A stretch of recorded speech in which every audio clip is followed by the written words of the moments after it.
Hey, this is Kate Kennedy, design team member with the Sweet Stamp Shop. I'm excited to bring you a fun tutorial on watercolor gift tags today. I'm going to start with the supplies that you're going to need.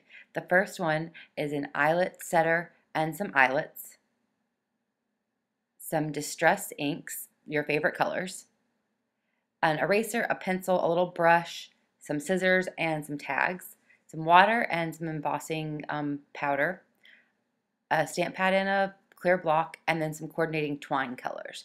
You're also going to need your favorite sweet stamps, and I've picked several here to use today. So let's get started. These are the little cute little tags that we're going to be making.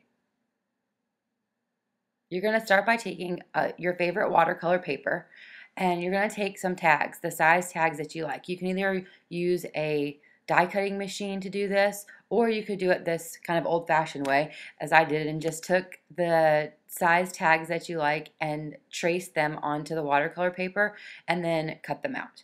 I find this to be the easiest and quickest way to do it, and it was a way that I could get the exact tag size that I liked, and not everybody has a die cutting machine, so I decided to do it this way. So you can, do as many as you like. You can get several tags out of one piece of 8.5 by 11 watercolor paper. You can make one tag or you can make several. That's the great thing about this process. So now that you have those all cut out, we're going to do our embossing first.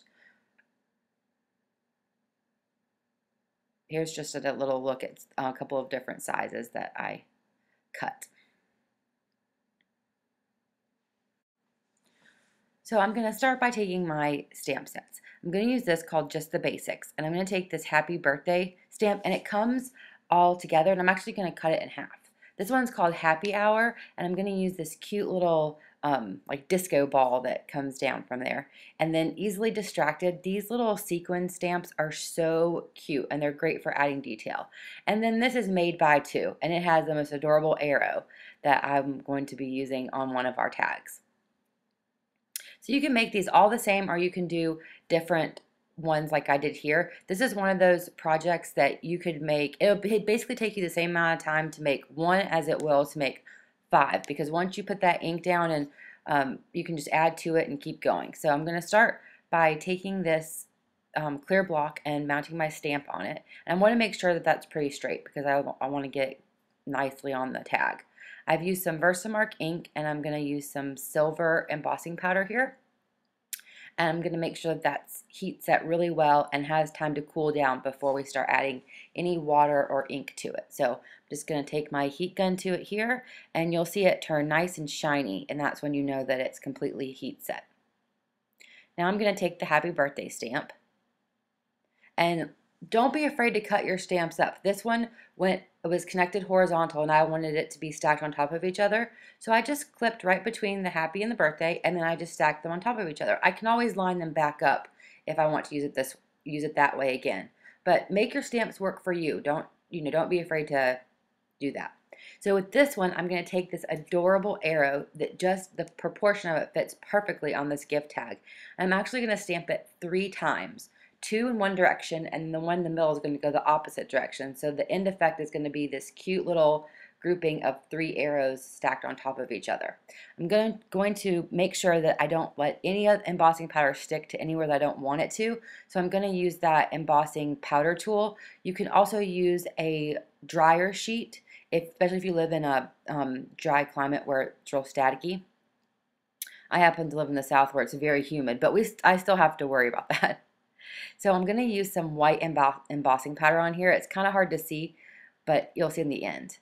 Now I'm taking these adorable sequins, and I've actually taken, it's 3 separate stamps, and I've grouped them together on my clear block to get like a cluster of sequins, and I'm going to stamp them along the left side of this card, and it is such a cute result. I just love these little stamps. Well, I love sequins too, so and I'm going to emboss these in some gold embossing powder. And once I've got those down the side there, I feel like it needs a little bit more, so I'm going to add some single ones also. Any excess embossing powder that you have where you don't want it to be, if you just take a dry paintbrush, you can just wipe that right off, and you don't have to worry about it messing up your projects. And I like to use some fine detail embossing powder. I feel like it just makes the images super crisp and turn out really nicely. So here I'm just taking off the single little sequin stamp to add it into some places where I feel like it needs a little bit more.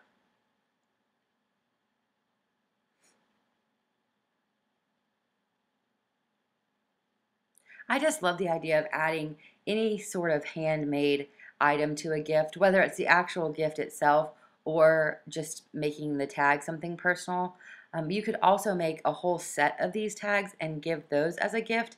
I think it's a great idea because I'm always at the last minute looking for a card or a gift tag or something, and to have some already made up for you is a great thing.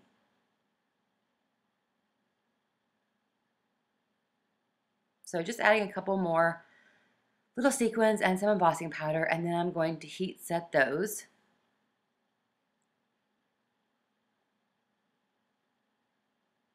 And a good way to kind of flick off any extra embossing powder you may have is to turn your card or paper over and kind of thump it from the back. That really works to get any extra off. So now the fun part, the watercoloring part. I'm going to take two complementary color distress inks. These are some blue colors, tumbled glass and peacock feathers. And you'll see I'm going to use the white arrow tag there, and I'm going to just put them right down on my craft mat. Now if you don't have a craft mat, you can use a clear page protector, or you could use wax paper. Those are two things that work really well in place of a craft mat. So I'm going to stamp the lighter color on the top and the peacock feathers right below it, and I've kind of overlapped those a little bit so there's no gap in the color. And now I'm just going to mist that with some water. I started off with like 3 or 4 sprays of water, but if you want more, you could add more. Now, I want this to be a really soft watercolor look. So what I'm going to do is I'm going to take a rag. It's actually an old t-shirt that I've cut up, and I'm going to blot the excess color off, and you'll see that you're left with this just really soft, gorgeous color. Now I'm going to do some pinks, spun sugar and picked raspberry. This is probably my favorite distress ink color combination. I use them all the time. They're just so pretty together, and I love pink and gold. So I'm going to again stamp the lighter color on top and the darker color on the bottom. Going to take our water. And like I said, if you were making a bunch of these at one time, then you would just, keep adding distress ink and water and do several tags at one time. It really doesn't take that much more time. And again, I want this to be a soft effect, so I'm going to take that rag and kind of blot off the extra water. And this also helps them dry flat. Now for this one, I'm using kind of a yellow and orange combination, and this one is really soft. It doesn't have a whole lot of color, but I really like the way that it looks. It's a pretty combination with the silver. I'm just going to blot that up a little bit. And then I'm going to add a tiny bit more of the darker orange just for a little more contrast so that silver really shows up. And then to finish these off, we're going to add some eyelets and some twine. And I know this is old school eyelets, but I like the idea of reinforcing that at the top to put the twine through. And plus I just think it adds a little finishing touch to them. You could totally skip this step and just punch a hole and string some twine through it. It's totally up to you. I like the way that it looks, and I use a coordinating eyelet to match the embossing powder that I use. So silver, white, and gold. And now I'm just going to take 3 colors of baker's twine and add those through the top. And I'm not tying them in a knot or anything. I'm just stringing them through. So I hope you guys have enjoyed this tutorial, and I thank you so much for watching. I'm going to show you some close-ups of the stamp sets that I used. One more time, here is Easily Distracted, and Happy Hour, Made by Number 2. This is so cute. And Just the Basics. So thanks again so much for watching. Please subscribe to this channel so you don't miss any of the awesome videos that fellow design team member Nicole P. and I will be bringing you over the next few months. Make sure to check out the Sweet Stamp Shop. Link will be below, and I'll see you guys real soon.